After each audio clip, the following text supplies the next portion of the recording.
Where was it? I just didn't know it was there. Oh, okay, all right. I will be able to say it. No, wait, I'm going to call you up. No, hang on, let me just...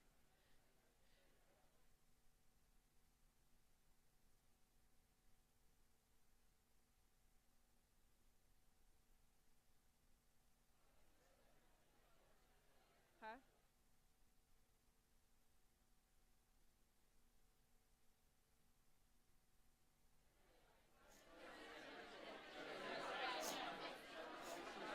What's the time?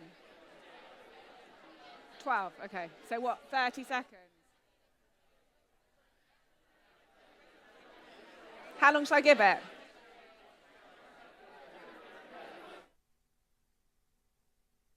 Now, turn it up.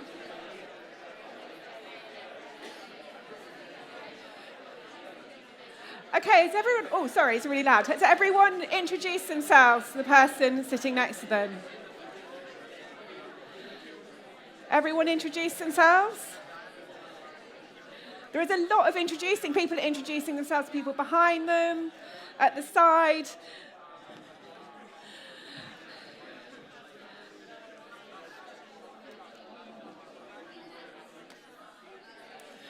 Okay, so everyone, we're going to have our first speaker come up to the stage. So can I please welcome Lucas from Lick Paint. Lucas, come to the stage.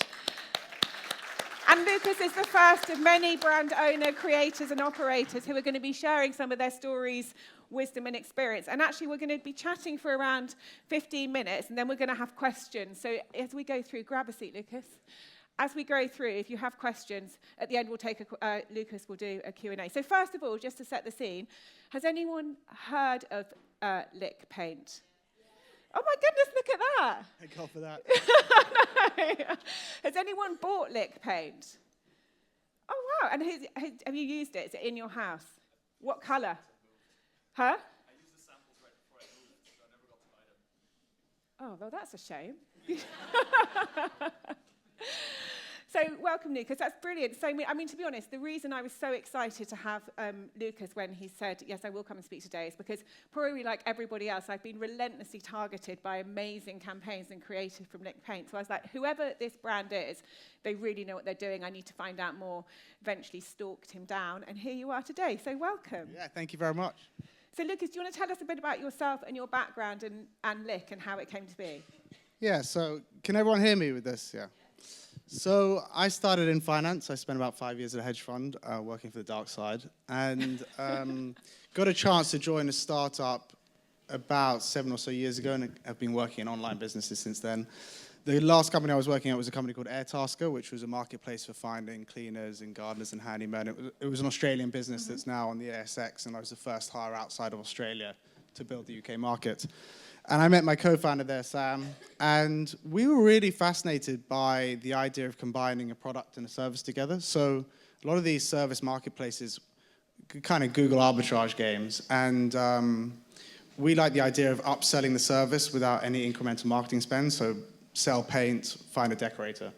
And then we came across paint as a category and became fascinated with the fact that you had a massive market, so a $100 billion market in Europe and US, and that's decorative paint, but only at the time 4% of it was online. And it was dominated by what? Dulux, Valspar? Yeah, I mean, Sherwin-Williams is the biggest. They sell about 17 billion of paint a year. Akzo Nobel, PPG, they're all sort of in the tens of billions. Mm-hmm. And they're traditionally chemical companies, so chemical companies that started mixing oil and chemicals to create products and then started creating paint and then had a brand out of there. But we didn't think anyone was really solving the customer problem, which is people lack a lot of confidence to choose color for their homes. And we didn't think anyone was resonating with the brands. And also there was this opportunity to take market share by encouraging online adoption. So we thought, drop the service side, let's start a paint brand. And that sample thing where people can so easily get samples, I think has been, for all the people who've bought Lick Paint, has it been, put your hand up if it was the sample process that originally attracted you? Yeah, it's a big thing, I think. Yeah, I mean, we don't really have one USP. It's all about making solving the customer journey, so supporting them through the journey of choosing color and decorating their home. And samples where you could stick on the wall are a great way to deliver next day through your letterbox, be able to move them around the house, see in different colors. But that's really just one aspect of the user journey that we help support, really. Great. So obviously, I always think people who have finance backgrounds have a great advantage in this space, and they just understand how it all works and how to raise money. So tell us about how you did that in terms of you raised money from the outset, didn't you, for this brand? Yeah, I think working in finance helped me with certain skills like financial modeling, all the sexy stuff that you mentioned before. And my mum was proud at the time, which is strange. But it also meant every time I joined a startup, I would be kind of put into that team that would fundraise. So I got that experience of creating investment decks, being in the room when people were pitching, building a network. So it wasn't just the finance, it was kind of what that finance led me to in other roles. Mm-hmm. But without doubt, it's been a benefit in my role, for sure. So tell us about how you got started with it, because the business today and what you started with are quite different, aren't they? Evolved. Yeah, so, I mean, we decided to raise venture capital, so we went out and we did a pre-seed round of 850,000, and really because we wanted to invest in solving the customer journey. So we wanted to make sure we invested in a brand that really resonated with people, that we were solving the user experience online. So we did a funding round, and then we went to launch as quick as we could, and we ended up launching on the day of lockdown was announced, on the 23rd of March, which we thought was a complete disaster. And then very quickly found out that our competitors were closing their doors and everyone wanted to decorate, so we had these amazing few years of growth, which obviously is now, in a way, completely reversed in the market dynamics we're seeing now. But really, we started with a DTC paint brand and then quickly learned that while online was a great way to drive early growth, grow market share, build a brand, we were always going to be limited to the speed of online adoption and the size of the online market. So we knew we had to go multi-channel, and we've got our own store in Battersea, and you can buy a paint in Screwfix, and we're doing wholesale deals.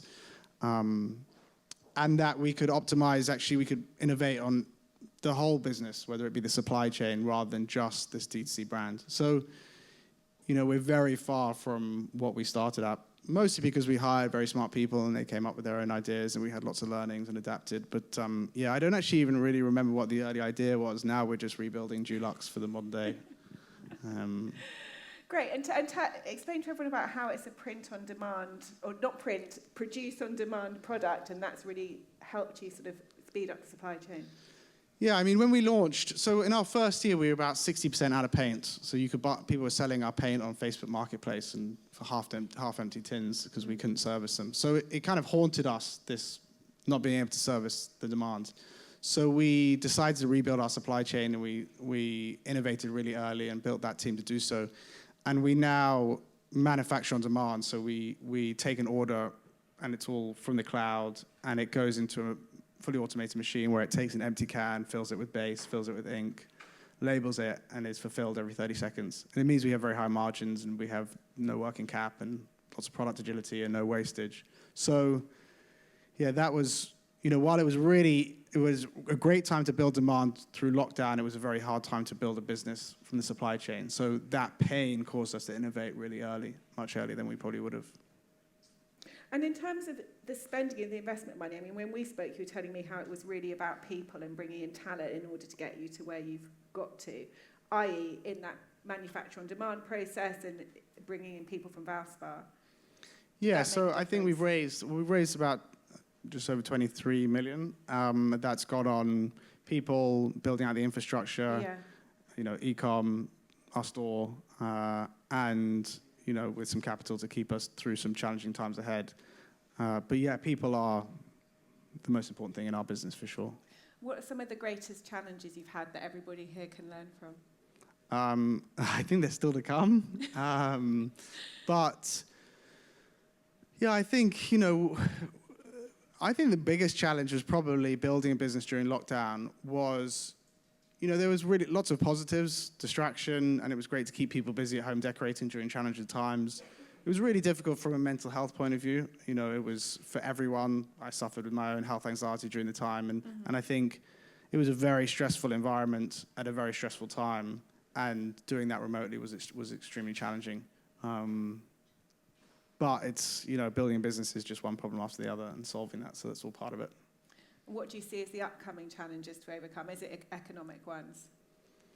I think our biggest challenge is we've built a team and a business focused on DTC, and we have to transition to a multi-channel, which is a very different skill set, building out wholesale, for example. While doing that, while you want to reduce costs, extend runway, reduce your burn, and I think that's going to be a, you know, difficult challenge that we have to solve. Do you have any solutions as to how to get through it? I'm hesitant to give solutions before we've done it. I'll come back and give it after. Great, so let's talk about the democratization of product creation, because one thing I always think about, and we discussed this when Lucas and I was first chatting, is there's a lot more brands in the world than there used to be, and one of those reasons is because it's so easy for regular people as such to get hold of products, source products from China. And in the beginning, that's how you started, isn't it, in terms of looking at websites and getting brushes, etc. Yeah, I mean, I've got to make sure I don't make it sound too easy, otherwise we'll have lots of paint companies in the room. But it's easier than it used to be. Yeah, I mean, when we started the business, there was this term that you couldn't start a paint brand, unless you had paint on your shoes, and it meant you had lots of experience in the industry. And in truth, Sam and I, my co-founder, we had no experience in paint and actually no experience building an eCom business. So while we had lots of business experience online and etc., we started from scratch, and really it was that democratization that allowed us to source products initially, you know, let's say through Alibaba in China, which obviously we've centralized from a sustainability point of view, but to get up and running, get a website live, get ads live, create products. Yeah, now it's incredibly easy. It's amazing how, you know, especially dealing with a lot of the Chinese partners, that you can create products from scratch really quickly. And how do you think not having come from the paint industry has helped you? It's often said that it's people from outside industries who kind of create innovation and do things differently within an industry. Yeah, I mean, my biggest pitch early doors was that I didn't come from a paint industry, so we would innovate and do new things. I'm not sure how much I believe that now. I mean, we have hired a COO who was ex-Valspar, who built Valspar in the UK and was VP of Sherwin-Williams, has come with an immense amount of industry experience and has completely transformed our business. Right. I think uniquely with him, he's probably unique in that he comes from the industry, yet he can see the way the industry is going in a way that a lot of people from the industry I don't think can do. So without doubt, fresh eyes. But it's an interesting time for us because we're kind of transitioning into much more of a traditional home decor brand and paint brand. So we're hungry for that industry experience. So I guess a few months ago, I probably would have said, you know, fresh eyes will take over the world. But no, I think you need both. Great. And then just before we give people a chance to ask some questions, what's next for Lick in terms of you've got the shop opening, massive rollout in Screwfix? Yeah, I think, well, we took venture money. We're looking for world domination. We want to build the biggest paint brand in the world. And wholesale is going to be a big focus for us. Because the truth is even with COVID accelerating online adoption, probably max right now is 10% online. So, you know, 90% of that market is offline. Also in paint. In paint. Yeah. And it will take a long time for that adoption to increase. Partly because a lot of the younger demographic aren't buying houses yet; they aren't painting. So wholesale is a really big focus for us. And how to solve that customer problem in physical form, and innovating in that user journey is going to be where we focus a lot of our attention. Brilliant. Thanks, Lucas. Right, before we say thank you to Lucas, has anyone got any... We've got some roaming mics, I think. Let me just check where they are. Has anyone got questions for Lucas about his... Okay. I don't need a mic. I was just going to ask you, you said you've got some good people in. How did you actually specifically go about hiring those good people? Well, I think we were lucky in some degrees. We were hiring during COVID at the time where there was a lot of uncertainty. But we have unlimited holiday with a minimum holiday that you need to take. Everyone has options. Everyone has equity in the business. it's remote working, so we have a lovely office in Brixton, or you can come in. We do healthcare. We make sure we create an environment where people are incentivized, people work the way they want to work, and create a vision that people can get behind. And then it's a lot of LinkedIn messages from me to people begging them to join. Anyone got any other questions for Lucas? Yeah. Being in the color business and being able to produce on demand, would you say it's you who drives more of the demand or the customer trying to listen to what the customers want? In terms of product development, we have a team internally that, I guess our pitch in a way is we create all the colors that you need to get your look. And I think historically people chose paint through colors, and now people are choosing paint through a look they want to achieve or a feeling they want to get in a room. And it's our role to create a product category that allows them to get those looks. In truth, we went from 50 colors to 126 colors through feedback and through data that knew we weren't solving that customer problem and needed more colors. But it's a lot of engaging with the customers online, in social, looking at the data and solving that color selection through that. So a bit of both, yeah. Okay, 2 more questions. Steve? How much did you raise so far? 23 million. Okay. How did you do that? I'm sure a lot of people would like to know how to raise 23 million pounds. Yeah, how did you do that? I think loads of articles it seems easy when you hear people raise. It was a real slog. Yeah. When we did our seed round, we gave ourselves 3 months to raise the money. We got loads of people very keen, and at the end, I called my co-founder before I went into the last meeting and said, this is the last one I'm doing. Yeah, Lucas, we kind of skipped that bit. You were about to give up, weren't you? Yeah, we were done. Yeah. This was the last meeting we were taking. And then it was Alex Chesterman and Simon Franks, and they... Just explain to everybody who they are. The founders of Kazoo and Zoopla and Love Film.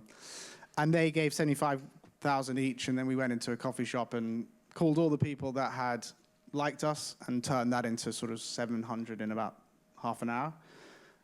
So we really were on the edge of not building the business. And then it's just a number of funding rounds. We were lucky with timing. It had a lot of COVID tailwinds. But at my house, I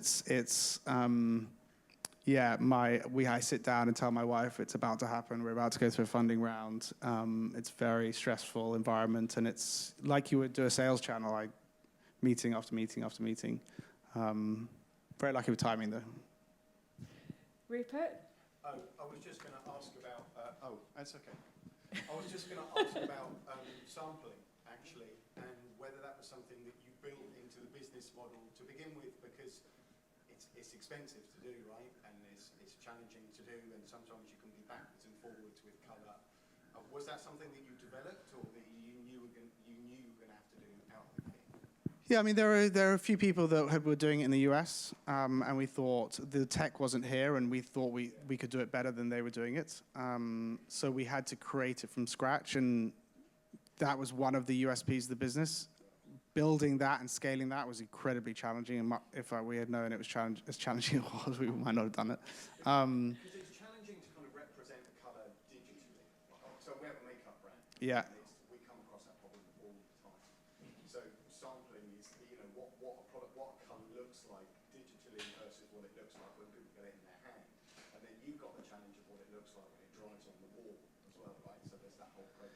Yeah, so the samples have a layer of paint on them, so that it's exact to match. And the importance of getting that sample into someone's hand next day through their letterbox was so important because of your point on how digital it looks. And we still get customers saying, it doesn't look like it does on the screen, but like that, what screen do they have? We really encourage sampling first.